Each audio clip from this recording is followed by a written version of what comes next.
Welcome to the review of the public live letter or letter from the producer live 82. New cities and areas. That's the first part of the public live letter where they go through every areas of Dawntrail.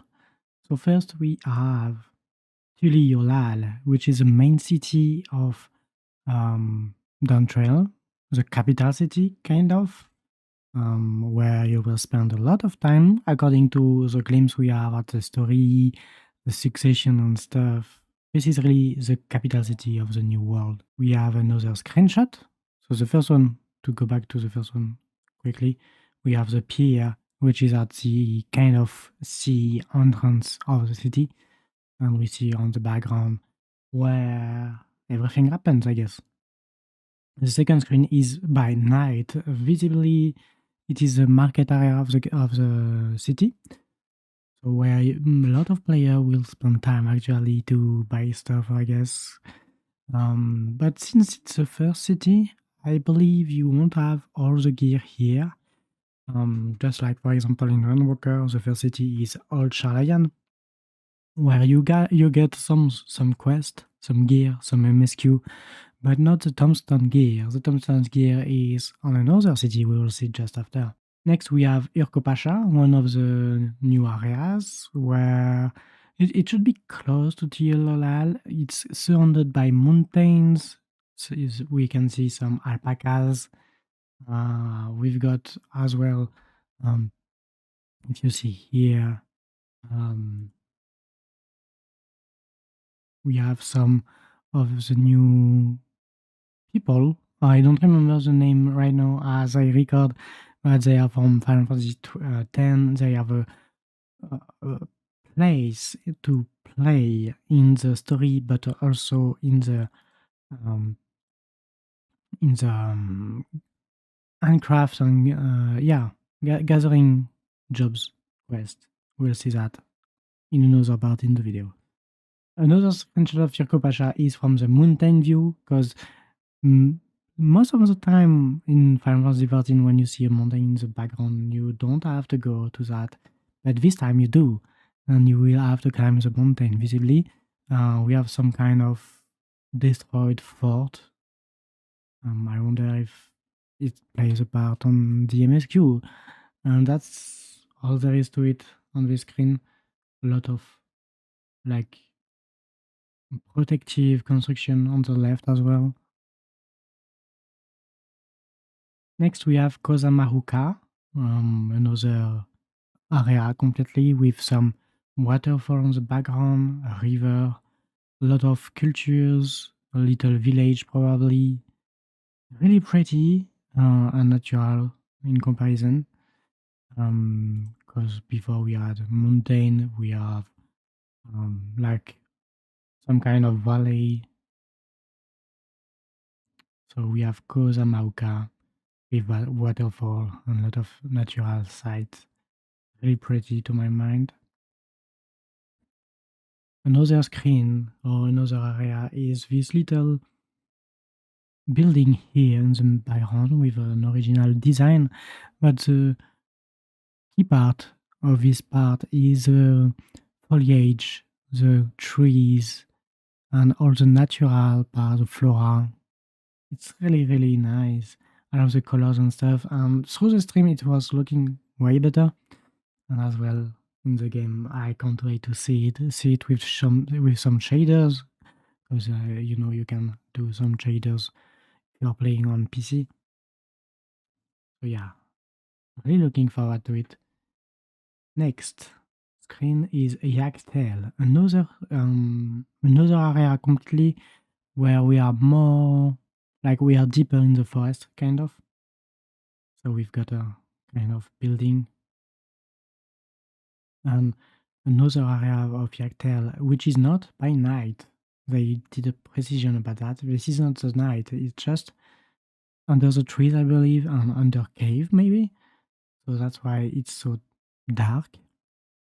But with the foliage and stuff, it will be really looking pretty in the game. Next we have Aldrani, so the western part kind of. So with some setup with a saloon in the background, really cowboy feeling, and another screen with kind of a rail work. And the background, you can see some dust. They say that it is a natural weather of this area. And when it is clear sky, it's rather rare. Next, we go to another setup completely as we go to Heritage Fund. It's hard to guess what we are looking at right now. And through the stream, they were very, like they were trying to keep everything secret. But it looks like an elevator to me. And I believe it's to extract things from the earth, from the ground. And another part of Heritage Phone is that Little City, they wanted to keep secretive about that. They didn't comment on Loft at people saying that it was looking like Final Fantasy IX, and they laughed a lot. It could be Final Fantasy IX Reno, maybe, or another city I don't have in mind. But Reno could be a good guess. It looks very gloomy, sad, kind of spooky. I believe that's the natural weather by day because of the sky. So I'm looking forward to it. And next we've got Solution 9. Here we go, cyberpunk. We've got a car on the left, some screen. They said that screens and stuff will display moving image or multiple image and stuff like that that will rotate. That's interesting. We don't have much details, but it looks like a mall, kind of like a big store. Another screen of Solution 9 is kind of a road, I guess, from the car. It's another angle. We have some bags, some other car. Um, they say that people were commenting during the live about the car and the bike, and they say they teased a mount that can transform, and you should look forward to it.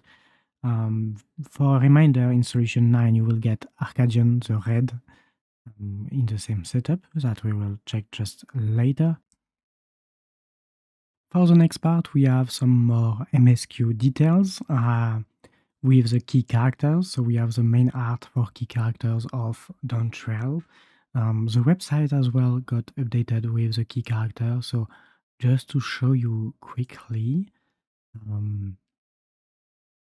we've got the website that got updated with the public live letter, and we've got story bits. So if you want to read more details about the story, that's on this page that you have on the screen. The link is in the description, obviously. So back to the content. Let's check that. So for the key characters, they go through every character. I will let you break on each of them if you want to read. So we have Wook Lamat, which we saw during Season X quest, was the first female Rodgar key character. We've got Eranville, which is a childhood friend of Wook Lamat. We've got Kryle, which is the first Pictomancer of the game.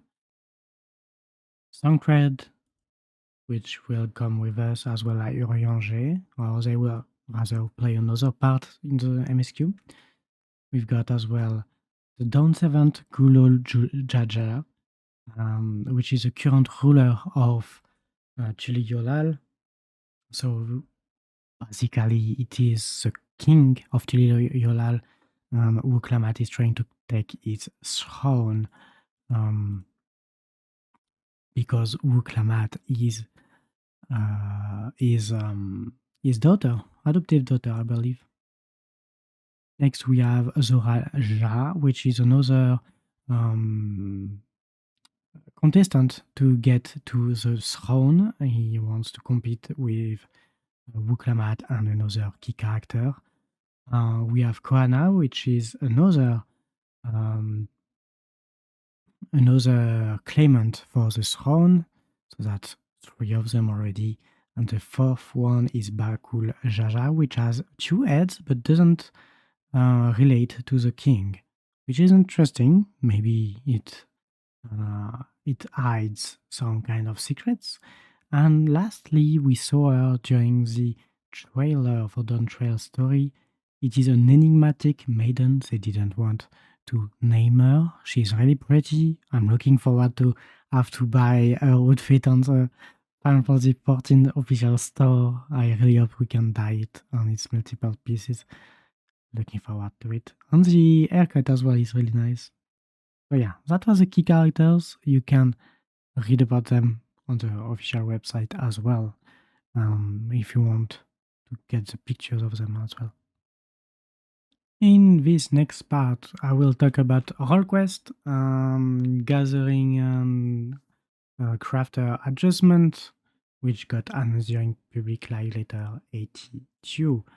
So first for the role quest, they didn't go into very big details. They loved a lot about the outfit, which looks like a Mad Max ripoff, kind of.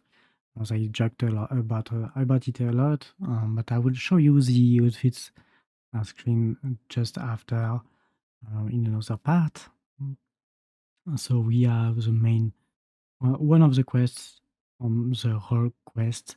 By the look of the guy, I'd say a caster or something. So yeah, the role quest, if you didn't do it in Endwalker, you should do it.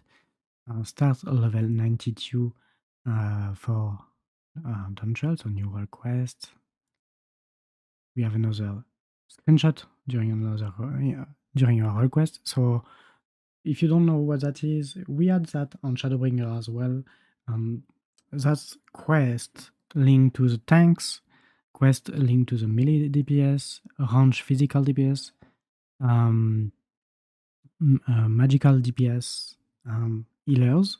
So the 5 categories got for each of them role quest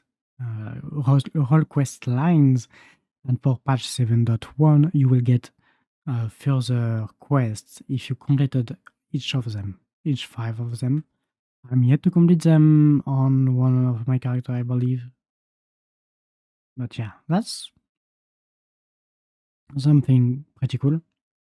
And if it's like Endwalker, when you complete the level 99 or 98 or 100, one or the other, you will be able to get a role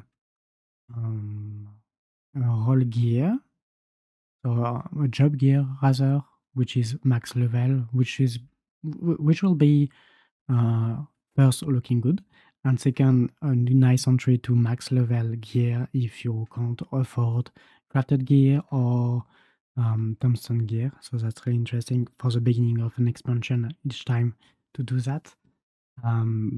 If you complete the role quest completely, so at the rank 100 quest, you will be able to dye that gear and get a better version of it, I believe. It will be locked otherwise, I think, for the time. Next, we have the Viper. So for the Viper, they just showed us some screenshot of the Viper quest. So we see the Viper with some gear from... It looks like kind of from Boja. It's really different from Mad Max style for sure. We've got another part. On this part, they joked about this character in the middle being the Wire of Light Barrier. Obviously, you are on the right in this screenshot. And the middle one is, I believe, another contestant to be Viper.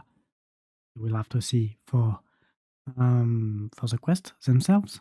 Next, we have a Pictomancer screenshots. So we've got a big Moogle for the quest. Maybe it will involve going to the Moogle land. Where is my memory? Anyway, that's above Ishgard. They precise that for Viper and Pictomancer, you will go a lot to all the regions, and so you will be able to check the changes to the areas. So that's nice. This time it's in Kogane for another quest. We have a Pictomancer on the bottom, I believe, and the guy next to the Pictomancer is still here. He was already in the first. Where was he? Not this one. On this one. That looks like the same guy. That's cool. Next, we have uh, role quest, but for land and old disciple of and land. So crafter and gatherer. We already had that on Unrocker, and that was new, where you have to go through quest depending on your jobs. So the quest will be for Washumeki deliveries. So that's this guy here, or girl, I don't know. And so we have some details. You will have 5 quest lines, just like for the battle gear, battle jobs. You will have quests for blacksmith, armor, or goldsmith. So you pick any of these, and you will have to do quests. Carpenter, laser worker, weaver, alchemist and culinarian, miner and botanist, and fisher. And once you have completed all quests for the 5, you will have extra quests after patch 7.1 or later. These quests are very nice to do because they give a ton of XP for the job you are doing it with. So if you pick one of each, you don't have to level up this job otherwise. I don't say it will make you all your levels, but a good part of them, if you are a crafter. So that's really something to look forward to. Talking about gathering and crafting, we have gathering and crafting adjustments. With that, we have for gatherer new actions and traits, obviously because we go to level 100, new gathering points, obviously because we have new areas, new regional folklore, new script added with the orange gatherer scripts, but there is more. They added the integrity, which is the remaining number of gathering atoms that will be displayed in the gathering interface. That's some little quality of life changes, not big, not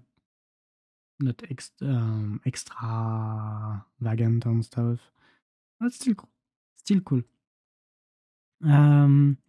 Next, we have a fisher quality of life. So the fish guide will now display the type of hook required for a catch. I don't know if that's the case for the ones you never caught, but for those you caught, you will get the hook you require for the catch. That's little tweak for quality of life. And lastly, for crafters, they didn't give any news about adjustment in particular. We will get new action and traits because we level 100, new recipes, new master recipes, new which will come at 7.05, which is a month roughly after the release of the expansion.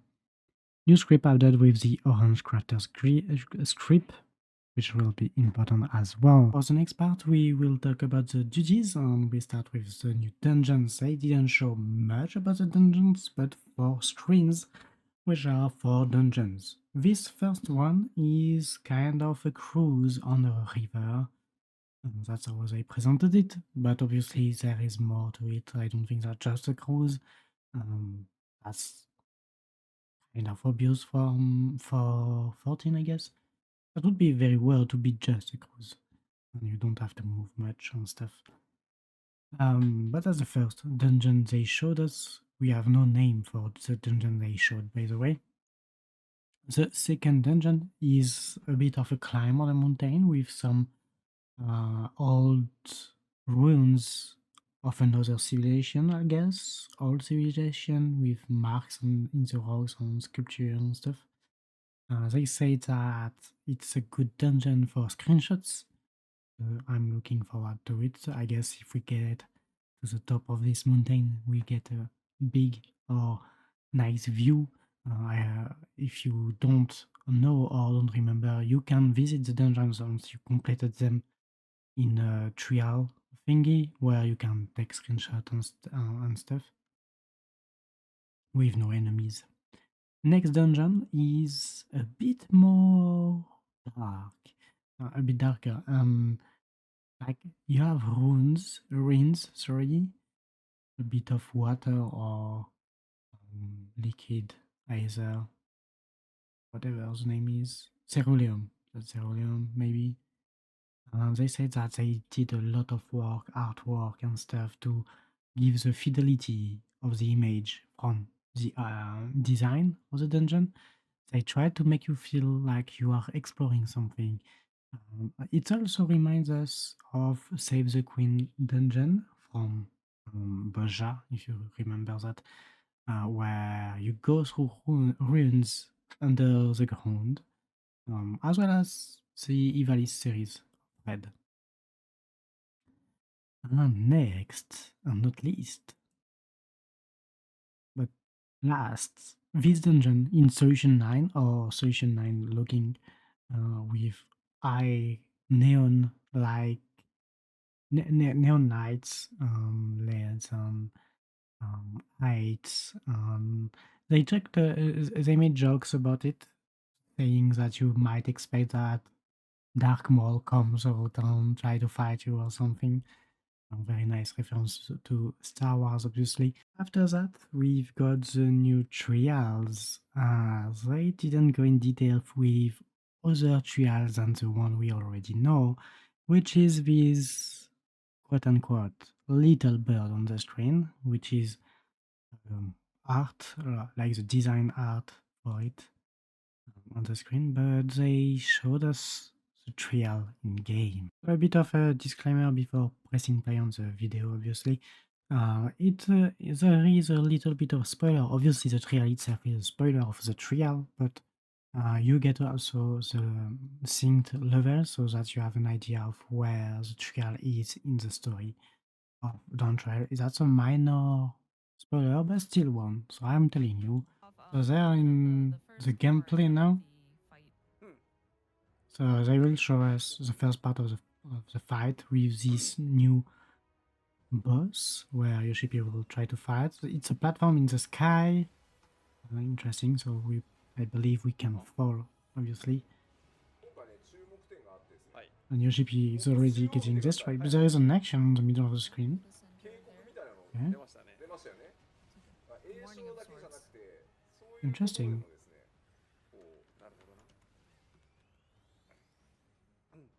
There's some interesting sort of visuals, not just with the casting, but Okay, your GP played a bit, yeah, and acted a bit. And he fell. Oh yeah, he fell out of the platform. That was a little showing of the fight. The dragon or birds or bird dragon or whatever is really big to my man. It's in Japanese, the red action thingy, so I don't know what it is about. So as a reminder, you can find some details about that trial on the website for Dawntrail, where they said that Valib Garmonda, that's his name, was or is a legendary beast in Tural. I believe it is kind of a trial to get to the throne, and that's why we have to fight it. That's my guess. We'll see in the story in about 20 days. Next, we have the new raids. And so it was already announced we got a raid in the Solution 9 area, which will be called the Arcadian.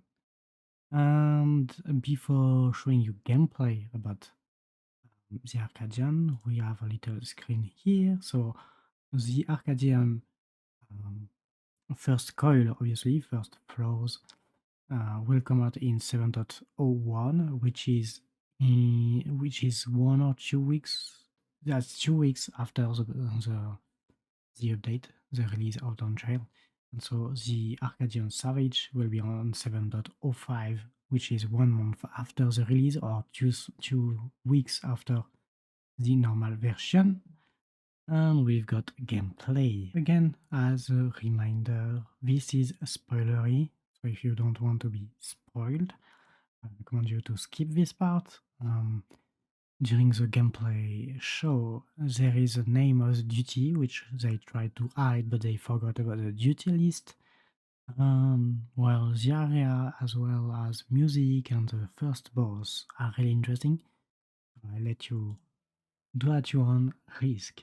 Like that, we are in the game. We see the edge of the area, of the arena rather, of this duty with some laser on the bottom of the grid. So if you fall, I loved about it because you get hurt by all that. So the ground of this arena is bluish, very neon-like, and so you see here, and I make a little a break here. You have kind of a stadium, like an arena for real, where you will compete against this boss, kind of.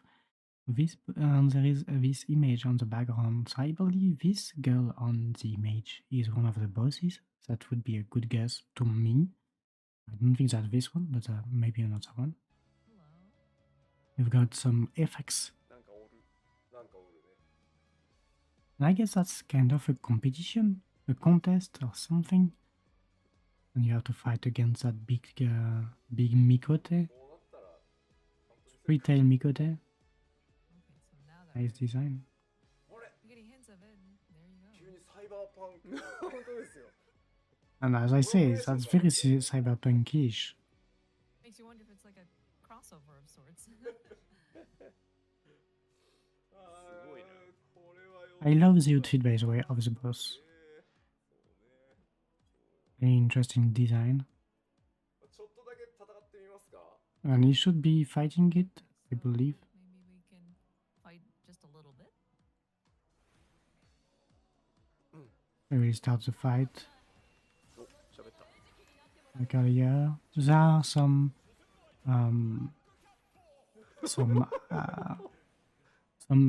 AoEs that are very typical of bosses in 14. Nothing to be worried about. Big nails. And you see the hand glowing, indicating where you have to go. Go to the opposite. And again, the hands. Easy to avoid.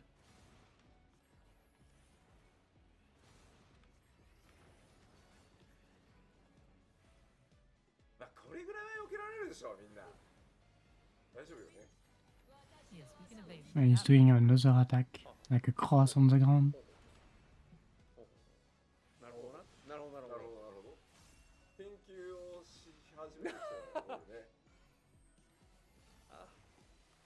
And yeah, after that, you know, Yoshida should be dead already. He's cheating.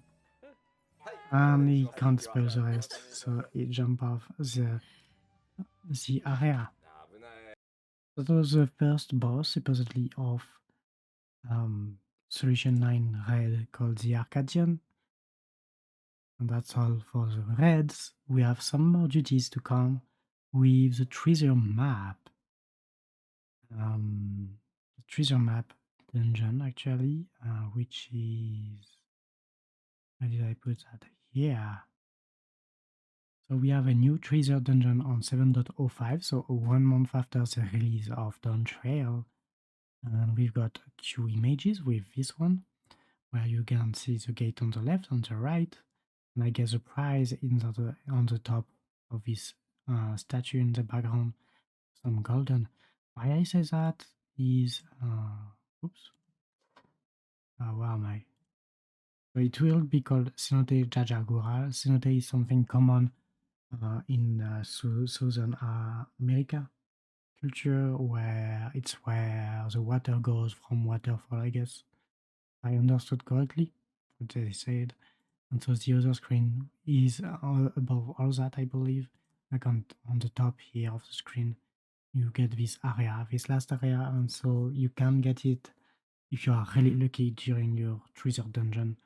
That's the last floor, I guess. We are getting close to the end of this video with this part, the system adjustment.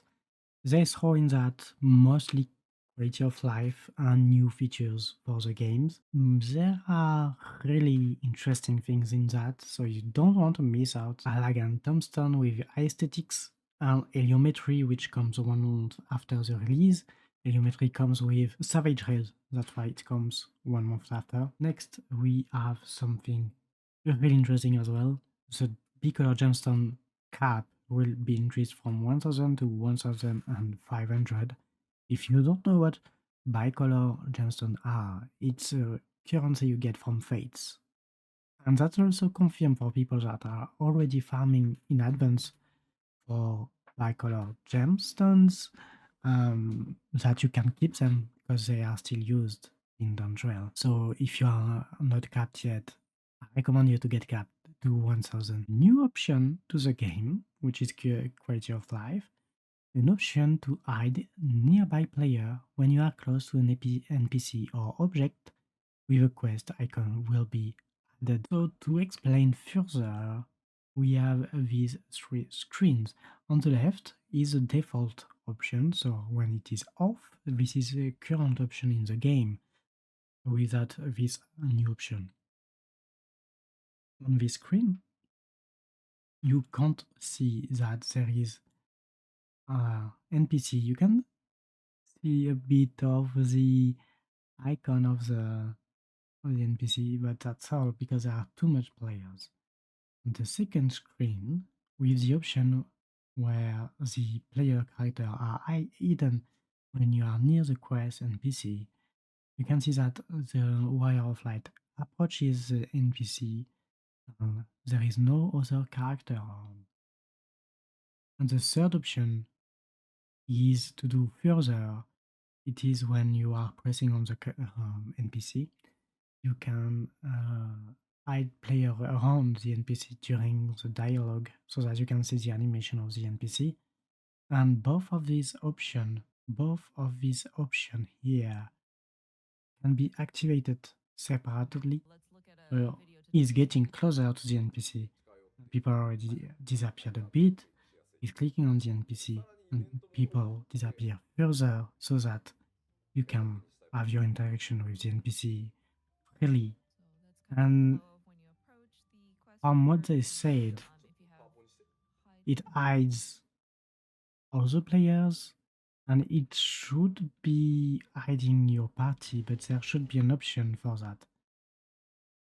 That's not very clear, this part to me, because Yoshipi was saying there were limitations because they didn't want to make too much loading on your PC, but they were words about it being an option so that you can either choose or not to hide your allies from your party, from the soon of it. Still a good quality of life improvement. Next, we have another quality of life, Emotes and Recipes for delivery items will be accessible from the duty list. So as you can see on the screen, for this quest, you have to cheer on Wuklamat. And so you can see the emote and you just have to press it to use it. I don't know how it feels on controller, if you can go easily to the duty list. I never really tried, but on PC it's really great to have that. Next, we have the big chunk of quality of life, dying adjustments. So you will have two different dyes that can be applied to gear. Equipment supporting this new functionality will be increased each patch, because at the release they will release mostly Dawntrail gear, but through the patches they will do it to other gear of the game, so that in the end everything is double dyeable. An option to set favorite dyes will be added, and an option to save previously applied dyes will be added, so that part is shown in with gameplay.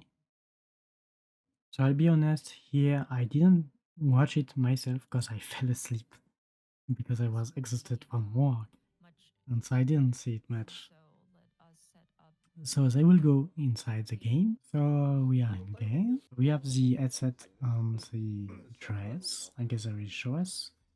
What's interesting on the left, if you see it, there is some glasses. So the dress have two dye options.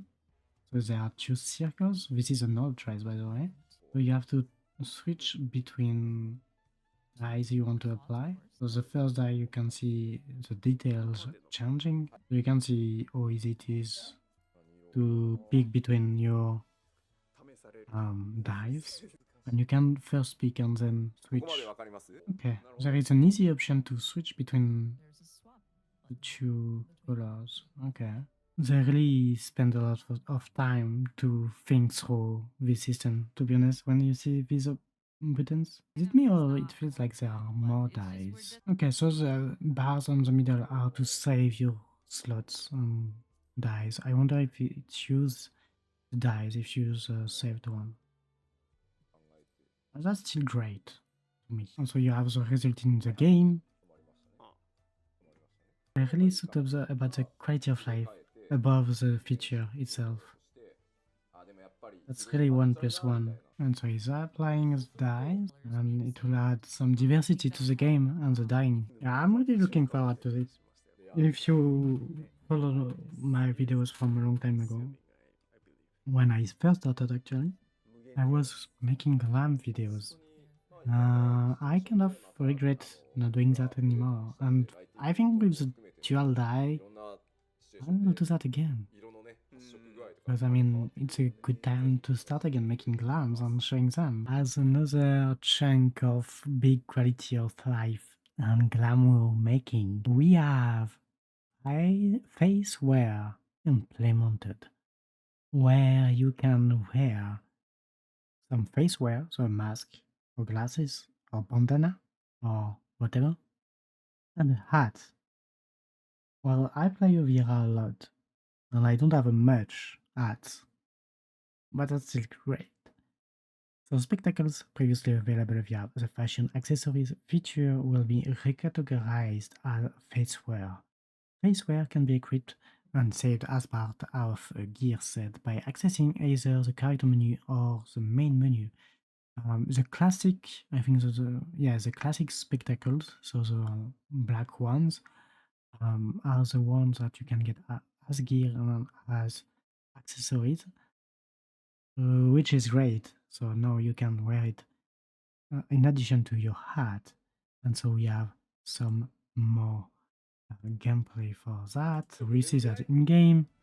You can see on the bottom left of the gear that you have the face wear with some glasses. If you press it, you see on the right that you have spectacles with dyeing for spectacles. And so you can see the glasses with the hat. And so because you have different colors, you have that. I was questioning myself before saying that. So you have 12 colors for each accessories. Each time you get one, the face wear at least. That's very detailed. Quality of life. Glamour like. Nice. Well done. Take my money. So next we have even more quality of light for quality of life, not light. Oh, Final Fantasy XIV Dawntrail with Fantasia Adjustments. So when you press the Fantasia button, you will have a new edit your character. You will have up to 60 minutes of in-game playtime to adjust your character as many times as you like. So if you change your character during your Fantasia time and you figure that you messed up a bit your height, your face, maybe you press the wrong button or something, you have 60 minutes in game to change it.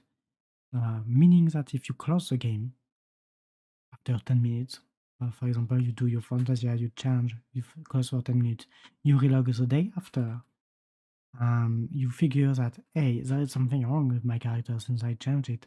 I need to tweak that or that. Then you can do it for still 50 minutes, you know? So that's very, very nice quality of life thingy. As a reminder, you will get a quest to get a free Fantasia at the release of Dawntrail for everyone that download Dawntrail, I believe, or playing. I don't think you need Dawntrail for that. I don't remember the details, but you will have a quest to get a free Fantasia, the second free Fantasia of the game, the first or the third one. The first one was finishing a Realm Reborn. The second one is having the collector edition of one of the extension. I don't remember this one. Which one? I believe that's a Realm Reborn actually. So the third one, if it will be this quest, sorry, so that will save up some money. They give it for free because of the change of, well, the graphical update, sorry. So that's why they do that quest. And I have one more quality of life. I don't remember. Oh, the companion app update. So you have more customization option for the main menu and wallpaper settings for the companion app, and you will be able to send your retainers from the phone during Dawntrail, after Dawntrail, but you will need the in-app currency couponets or mug coins, which are uh, in-app, but I think you have to buy some of them if you need them. So I think the services of the companion app are paid. So, but still, that's something nice to do. Like you can send your retainers while you are at work or something. That's up to you. I hope you enjoyed this video. Please comment below what you are the most excited, sorry, about Dawntrail maybe. Put a like if you did like this video, dislike if you didn't, subscribe for more, and I'll see you in the next one. Bye bye.